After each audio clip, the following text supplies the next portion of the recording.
Well, as my boy say, before you do like slabber cutter and get the hangover, you have to drink the rum, right? You know, you know what, brother? When they drink their rum, when they drink their rum, when they drink their rum, when the girl drink their rum. Who else? Put something in here! When they drink their rum, they only want roti. I don't want China. Something but party. They got the roti. They like up the party. They got the roti. And she doesn't come from Africa. Say they come to Togo for so far. Go and roti with plenty pepper. She goes like, I'm trying to talk to you. They say that they love to go back. They will want to go back. Yo, sing it out! When they drink their rum, they only want to go roti. I don't want China. It's something but party. They got the roti. So they make up the party. They got the roti. Easy pass. They want to go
Naki, I tell you right now, I like you. Don't make me delete you from my Facebook, you know?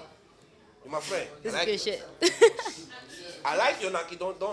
Naki, don't mess it up, okay? Yes, Caribbean Massive. You know what? We got an exclusive interview with Mr. Mastermind, Rum and Roti. Yeah. Big tune going down for Trinidad Carnival 2009. Tell us about the song, how it came about. All right. Well, originally, this song is performed by myself and Patch. Originally, I'd been working on a couple of other productions for Patch, and he was over at our place because the studio is basically at my apartment. He was over at our place, and my wife is also my manager. She suggested to him, okay, why not do a chutney soca? Right. Because originally, I wasn't supposed to be on the track or anything like that. But I basically started going inside. We went to the studio, started throwing around ideas, and he was basically like, nah, boy, I mean, because of the fact that you're able to manipulate your voice and sound however you want to sound, basically, I think you should be doing the Indian sounding parts on this track. And so said, so done. I went into the booth and started to feel it out and started to put it down, and it's a great song. It's a very funny song. It's so basic. Yeah, and that is what we were aiming for, really. Just to have something that for people to have fun with, to be able to sing along with. Because if you really listen to the song, it's a very catchy song. From the first time you hear it, I believe it sticks with you, and people are able to remember the song long after they hear it for the first time, which is really good. Right. And I was going to ask, because you're mostly a producer, and this time you came into the forefront. So how is it to switch from the producer hat to the artist hat?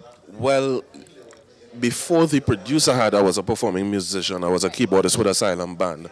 And being on stage, while is not something entirely new, is a whole new aspect.